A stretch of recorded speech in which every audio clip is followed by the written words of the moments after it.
Most people test an offset smoker with Biscuits. On today's video, I'm going to do that, but I'm going to show you what Biscuits don't tell you.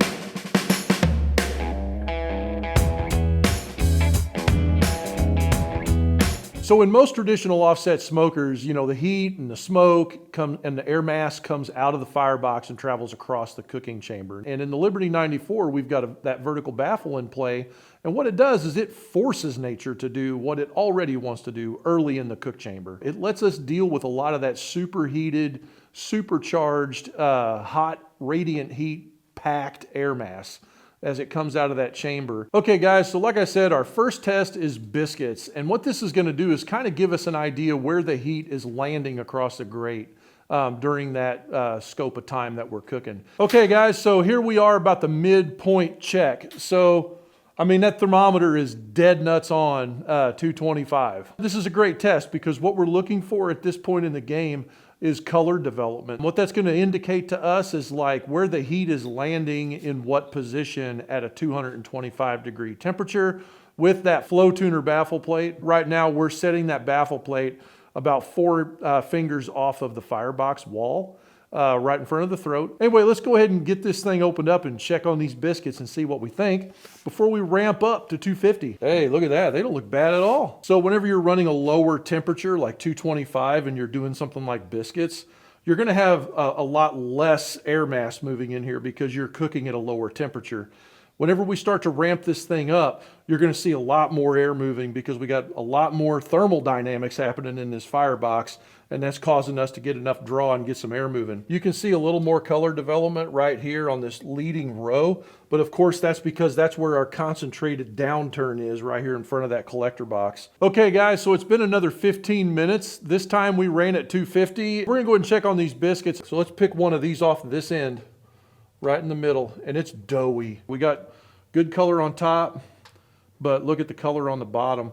Let's go about midway. Same thing, we've got good color underneath. That indicates that we've got what I call undertow, which is this air mass is circling under the grate. This one's right up against the baffle plate, and that's the grill marks, but look at the color, how even that was going across. Okay guys, here we go. This is the end of our biscuit test here on the cooker. We've been running about 300 now for the last 15 minutes. See what this one here looks like. Now, I mean, seriously, that's pretty good. But this is only like 45 minutes. Like we're not even an hour in. And so we don't really know what to expect over like an 8-hour cook. So here, we're gonna go ahead and take these off. Okay guys, so I'm gonna just kind of like look at these systematically. This is right at the collector box right here, just like you see the pit behind me. And so it is a little dark on this leading edge and then a little bit not as dark on the back side. There we go, that one's like perfect. So darker, actually there is no dark color. This is the baffle plate end. I mean, it looks great to me. Whenever you're doing a test like this, you're looking for like, where am I putting things? Like the actual temperature gradient here is so small, it doesn't even matter. We're just looking at an airflow pattern is all we're looking at. Now we're gonna get into the next stage of this test and we're gonna do eggs. So here's the FlowTuner baffle. It's got these dampers on here, and like I said before, that's just to open up to the throat opening. You're gonna get a little bit of radiant heat through there and a very tiny bit of convection. That's going to help out with what you just saw with the bottom of those biscuits, having that undertow.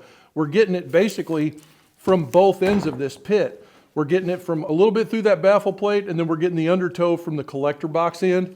And that's what this baffle plate does. And as you move it in that cook chamber left and right like this, you're going to have an opportunity to get either a hot spot by the firebox, or you can level that spot out. It's basically 2 zones is what you can create with this plate, or you can have 1 zone. Now we're at the stage in the game where we're gonna do the eggs. Now, something about eggs. The one thing I had no idea is that eggs actually will explode. We're going to poke a hole in what I think is the big side of this egg. I do want to see color. I want to see sweat if this cook is going right for me.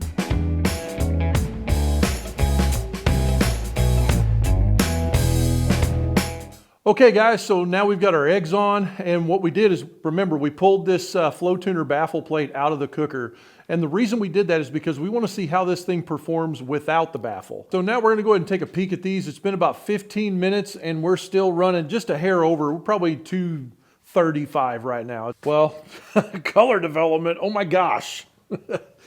It's like really nice, but let's look at this end over here. You can see some surface contact right there on that egg. This is the leading edge. I would say sweating, like there was probably, you can see like little water droplet looking things here on the sides of the eggs. That's probably where it was sweating for a little bit. That's what I'm talking about right there. That's those droplet looking things. And there's a little liquid at the bottom like it's drying out. So we're probably starting to cook a little bit. Just gonna go ahead and run it for another 15 minutes, but this time we're gonna go ahead and crank that temperature up to 250 and we're gonna see if we can explode an egg or not. Okay guys, it's time to check in on these eggs. It's not as dark as I expected, but I do see a lot of cracking. Let's pick this one here. This is in the middle by the collector box. So the bottom of it is still got the contact marks from the grate. But you can see clearly we've got the cracking right here. Now you can see also on the cooking grate, the heat pattern is out about this far. Okay guys, here we are. It's been exactly another 15 minutes and we are still running straight up, needles up, 300 degrees. Let's go ahead and open up this door and see what they look like. I do see pretty much every egg here has cracked, except these 4, which are by the throat opening, which is kind of blowing my mind a little bit. That's what we got after running 300 degrees, and man, those eggs all look pretty even, I guess. Let's look at the sweet spot back here in the back. There's that real dark color. Remember I told you that back left corner spins down like that. So we're gonna go ahead and take all these eggs off of here. I'm gonna give those to Lisa so she can do her thing. Okay guys, so now we're gonna go ahead and do the same exact test. The only difference is I'm installing the baffle plate this time. Back in the same spot as it was before. It's about 4 fingers off the wall. Okay, we're starting off at 225 again. Gonna start on this end just like I did before. All right guys, so here we are. This is our first peek of the second round of egg test. Oh yes, that's what I'm talking about. So look at the color. It's like much more gentle. We're just at 225, but that color formation is like dead on. And there's like no cracking yet, especially up here where I kind of expected it on the leading end of that collector box. We also don't have anything peeking out the holes that I poked. Okay guys, here we are at the midpoint. It's been another 15 minutes. We've been running 250 degrees. Let's look at see what these eggs look like. Oh yeah, so look, the color, look how gentle it is. We do have a crack here. And I'm noticing on these cracks though, I'm noticing they're starting where my poker hole is. So maybe my poking the holes in these eggs is like amplifying that effect, kind of like when you break glass or whatever. But the color on these, like compared to where we were at the 250 mark, whenever we did that on the other eggs, it's a lot more gentle, I can tell you that. The big point is you don't see something that's like wrapped around it. Maybe I should redo the test without poking holes, but that's where we wind up with the exploding egg. All right, guys, straight up 300. It's been another 15 minutes. Let's go ahead and check out these eggs. Look at our color development. I mean, you can tell it on the beginning in here, right where the throat is, where you would normally fear cooking anything. This is the most gentle spot, and it's pretty much like kind of even all the way through. I mean, down here on the end where the collector box is, it's a bit darker. Boy, that's hot. But overall, I think it's pretty gentle cooking. I think right now what we need to do is get on to the brisket points. Okay, guys, so as far as my conclusion on this egg test thing, I think my fear of exploding eggs might have inhibited the test, because like I showed you just now, as you like look at those eggs where I poked the hole, you can almost see it's just like a crack in a windshield. When you get a rock, it hits the windshield, it starts to spread from that spot depending on heat stress. What I had hoped this test would show us is like a genuine like crack that just came from heat stress. But I think with liquid eggs, without poking a hole, I think they're 100% all of them gonna crack. So I don't really know that this is a great test, but it sure was a fun experiment. Now we're gonna get into the part where we're actually going to see the benefit of even cooking and the FlowTuner Baffle Plate and just the long test of cooking compared to a biscuit test. When we do these brisket points, we're gonna be stretching the length of that cook out, and we're looking for other what I call barbecue KPIs. So let's go ahead and transition into that part of our test.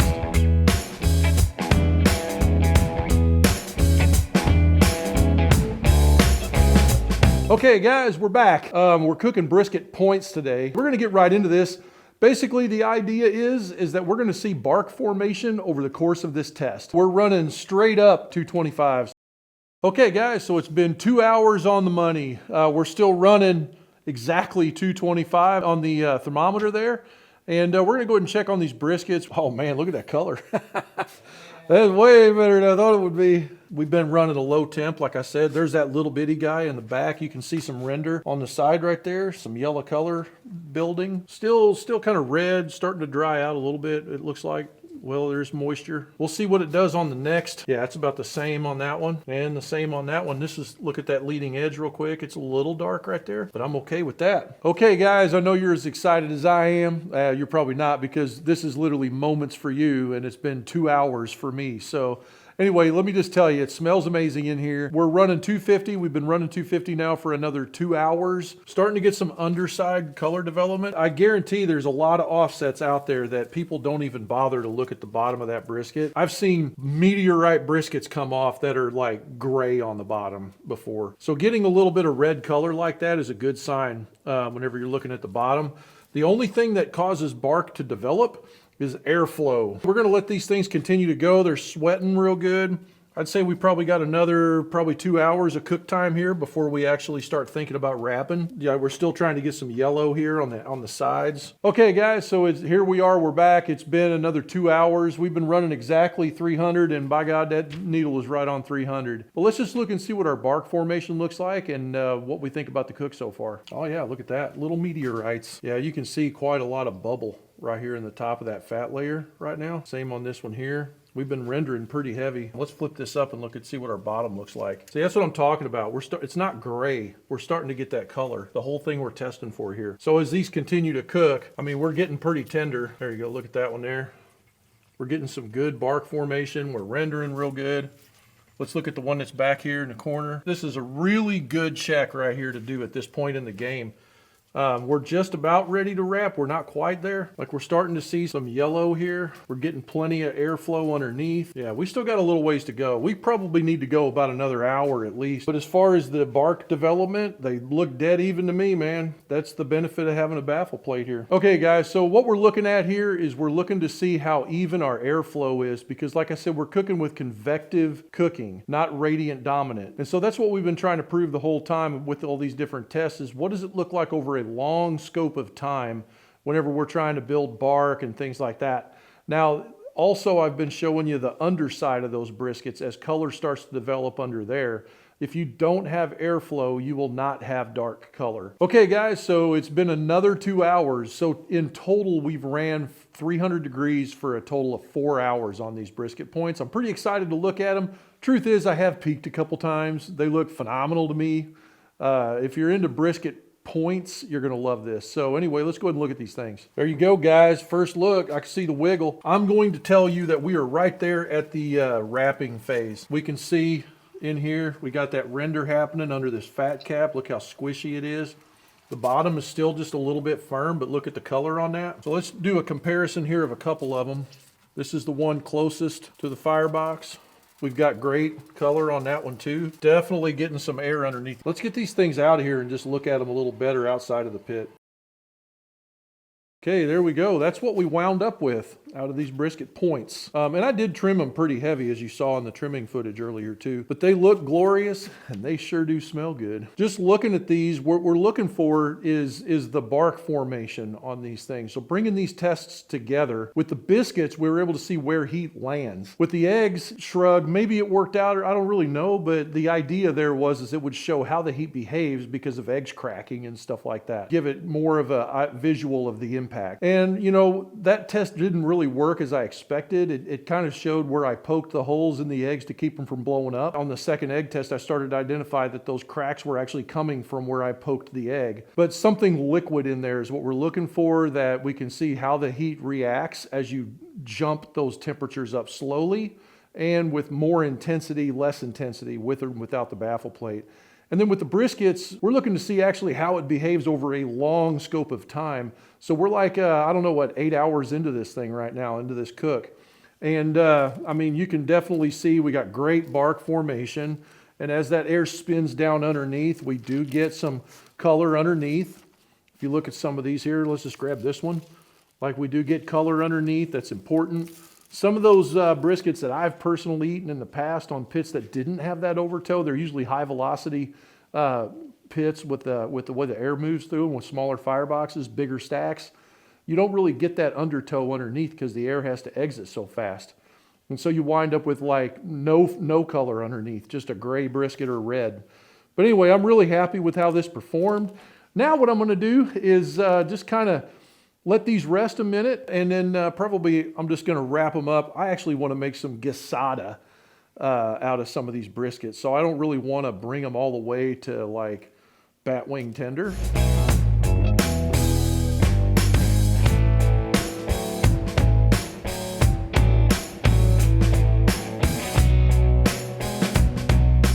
So what we learned here in this deal is that energy rides high in the chamber, and then as it gets down to the end of the chamber on the Liberty94, it spins down into the bottom part of the shell. And then what that does is it causes that radiant heat to leak out along the top of that. So it kind of settles that air down and calms it down. And then we get evened out basically by that air spinning back underneath before it exits the chamber. That makes us a really calm, balanced barbecue weather inside this cook chamber. As you start to run your pit and start paying attention to what I call barbecue KPIs, you're going to be able to stop chasing hot spots and start reading what the system is doing and what the system wants to do so that you can actually wind up with a long, predictable cook. So during our experiments here, the cooker didn't actually change, the energy path did, where the heat and the air was moving. So anyway, guys, I hope you enjoyed the video.